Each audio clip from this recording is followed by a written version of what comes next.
नमस्कार, आप देख रहे हैं केज लाइफ हिमाचल और मैं हूं आपके साथ पूजा राजपूत। आज के इस इवनिंग बुलेटिन में हम आपको हिमाचल प्रदेश की तमाम बड़ी खबरों से रूबरू करवाएंगे। आइए पहले नजर डालते हैं आज की हेडलाइंस पर। हिमाचल कैबिनेट के 20 बड़े फैसले, 3,700 पद भरने व शिक्षा, स्वास्थ्य और न्याय व्यवस्था में बड़े सुधार। विमल नेगी मामले में एएसआई पंकज शर्मा गिरफ्तार, आज विशेष न्यायालयों में पेश। हरियाणा पंजाब से हिमाचल सीएम नाराज, बोले बड़े भाई की तरह सहयोग करे पड़ोसी। धर्मशाला गगल एयरपोर्ट पर 18 सितंबर से बढ़ेगी उड़ानें, पर्यटन में फिर होगी रफ्तार। हिमाचल पर्यावरण संरक्षण के सुप्रीम कोर्ट में सुनवाई, राज्य सरकार की रिपोर्ट स्वीकार की, 23 सितंबर तक जजमेंट रिजर्व। बिलासपुर में पकड़े गए सोनीपत के नशा तस्कर, 1 किलो चरस बरामद। शिमला में पिकअप हादसा, 5 की मौत, 2 घायल, 60 मीटर नीचे गिरी गाड़ी। हिमाचल में बारिश से राहत, अगले 4 दिन खिलेगी धूप। और अब खबरें विस्तार से। हिमाचल प्रदेश की कैबिनेट ने सोमवार को 20 बड़े फैसले लिए। विभिन्न विभागों में 3,700 पद सृजित और भरने की मंजूरी दी गई है। मुख्य फैसलों में 1602 बिजली उपभोक्ता मित्र पद आउटसोर्स आधार पर 1000 हीमेट पद राज्य चयन आयोग के माध्यम से भरे जाएंगे। वहीं राजस्व विभाग में 645 पटवारी, मेडिकल कॉलेजों में 400 स्टाफ नर्स और 200 एमबीबीएस डॉक्टर पद, 38 असिस्टेंट प्रोफेसर और सचिवालयों में 25 स्टोनो टाइपिस्ट पद भरे जाएंगे। ट्रैफिक नियंत्रण के लिए 42 कांस्टेबल, लोकायुक्त में 2 जेईओ, आईटी और एनवायरमेंट विभाग में 5 साइंटिफिक ऑफिसर्स पद स्वीकृत किए गए हैं। वहीं शिक्षा विभाग में सुधार के लिए 100 सरकारी स्कूलों में सीबीएसई पाठ्यक्रम भी शुरू किया जाएगा। इसके अलावा 6 सितंबर की ग्रेड पे नोटिफिकेशन निरस्त। कांगड़ा के चटियारा में सब तहसील खोली जाएगी। मुख्यमंत्री टूरिज्म स्टार्टअप स्कीम लागू होगी। वहीं 28 नए स्वास्थ्य संस्थानों में डायलिसिस शुरू होगी। न्याय व्यवस्था में सुधार के लिए कुल्लू, बिलासपुर और ऊना जिलों में 3 एडिशनल डिस्ट्रिक्ट एंड नेशनल जज कोर्ट और कोटखाई, नादौन, फतेहपुर व हरोली में 4 सब जज कोर्ट खोलने की मंजूरी दी गई है। हिमाचल प्रदेश पावर कॉर्पोरेशन के चीफ इंजीनियर विमल नेगी के मामले में सीबीआई ने निलंबित एएसआई पंकज शर्मा को गिरफ्तार कर दिया है।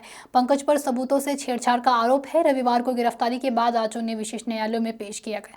पंकज ने इससे पहले हिमाचल उच्च न्यायालय में दावा किया था कि उन्हें गलत तरीके से निगरानी में रखा जा रहा है और सरकारी आवास का अधिकार रोका गया। हाईकोर्ट ने 5 सितंबर को उन्हें घर जाने की अनुमति दे दी थी। मामला मार्च 2025 से शुरू हुआ था, जब विमल नेगी रहस्यमयी परिस्थितियों में लापता हुए और बाद में उनका शव गोविंद सागर झील से बरामद हुआ। प्रदेश सरकार ने संबंधित अधिकारियों पर कार्रवाई की थी और हाईकोर्ट ने बाद में जांच सीबीआई को सौंपने के निर्देश दिए। 14 सितंबर को पंकज शर्मा को गिरफ्तार किया गया और 15 सितंबर को उन्हें विशेष न्यायालय में पेश किया गया। हिमाचल प्रदेश के मुख्यमंत्री सुखविंदर सिंह सुक्खू ने शिमला में राष्ट्रीय सहकारी सम्मेलन के समापन अवसर पर कहा कि पंजाब और हरियाणा को बड़े भाई की तरह हिमाचल का सहयोग करना चाहिए।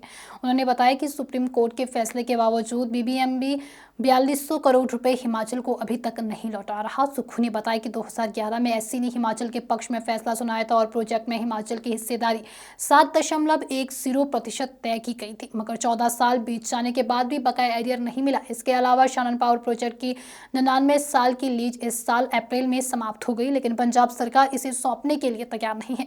हिमाचल को इसके स्वामित्व के लिए अब सुप्रीम कोर्ट में फिर से कानूनी लड़ाई लड़नी पड़ रही है। बरसात के मौसम के खत्म होते ही धर्मशाला के गगल एयरपोर्ट पर हवाई उड़ानों की संख्या बढ़ाई जा रही है। विमानन कंपनियों ने 18 सितंबर से स्पाइसजेट की 3 और इंडिगो की 2 उड़ानों का नया शेड्यूल जारी कर दिया है। स्पाइसजेट अपनी एक बंद उड़ान को फिर से शुरू कर रही है, जिससे एयरपोर्ट पर उसकी कुल उड़ानें 3 हो जाएगी। शेड्यूल के मुताबिक सोमवार और शुक्रवार को 2-2, बाकी दिनों में 3-3 उड़ानें संचालित होगी।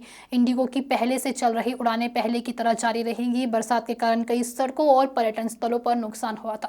मौसम साफ होने के बाद होटल और रेस्टोरेंट एसोसिएशन धर्मशाला मैक्लोडगंज के अनुसार पर्यटन गतिविधियां फिर से तेज होगी और पर्यटकों की बुकिंग में बढ़ोतरी की उम्मीद है।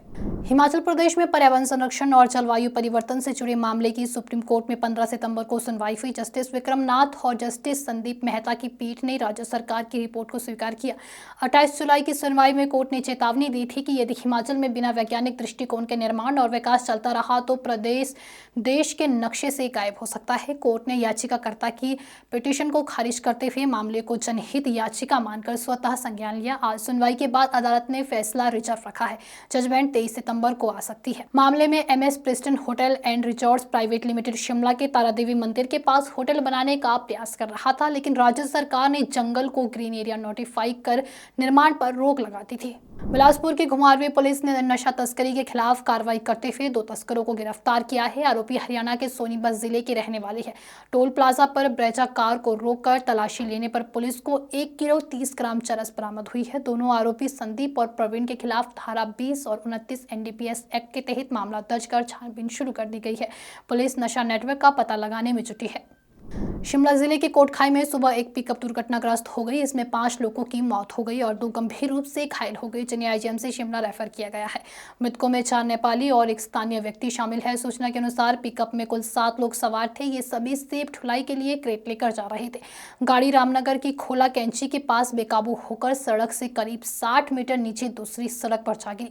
कोटखाई के एसएचओ ने बताया कि मृतकों का पोस्टमार्टम जारी है और उनके शव परिजनों को सौंपे जाएंगे। मुख्यमंत्री सुखविंदर सिंह सुक्खू ने हादसे पर शोक व्यक्त किया और प्रभावित परिवारों को हर संभव सहायता देने का आश्वासन भी दिया। घायल व्यक्तियों को उत्कृष्ट चिकित्सा प्रदान करने के निर्देश भी दिए गए हैं। हिमाचल प्रदेश में लगातार हो रही बारिश और आपदाओं से जूझ रही जनता के लिए राहत की खबर है। मौसम विभाग ने पूर्वानुमान लगाया है कि आज के बाद मानसून कमजोर पड़ेगा और अगले 4 दिन तक प्रदेश में धूप खिली रहेगी। हालांकि आज सुबह जारी ताजा बुलेटिन में कांगड़ा, मंडी, ऊना, हमीरपुर और बिलासपुर जिलों में दोपहर 12 बजे तक भारी बारिश का ऑरेंज अलर्ट जारी किया गया था। इसी दौरान फ्लैश फ्लड, लैंडस्लाइड और जल भराव की घटनाओं की आशंका भी बनी हुई थी। इस मानसून सीजन में हिमाचल में सामान्य से 43% अधिक बारिश हुई है। वहीं कुल्लू में 108% और शिमला में 104% ज्यादा बारिश दर्ज की गई। भारी बारिश से प्रदेश में भूस्खलन, बाढ़ और बादल फटने जैसी घटनाओं ने जनजीवन अस्त व्यस्त किया है। अब 4 दिन का मौसम साफ रहने का पूर्वानुमान लोगों को बड़ी राहत देगा। तो ये थी प्रदेश की कुछ तमाम बड़ी खबरें। अगर आपको हमारा बुलेटिन पसंद आया हो तो हमारे बुलेटिन को लाइक, कमेंट, शेयर और हमारे Facebook page KH life Himachal को फॉलो अवश्य करें। साथ ही अगर आप हमारे इस बुलेटिन को यूट्यूब चैनल के माध्यम से देख रहे हैं तो हमारे यूट्यूब चैनल को भी सब्सक्राइब जरूर करें। धन्यवाद।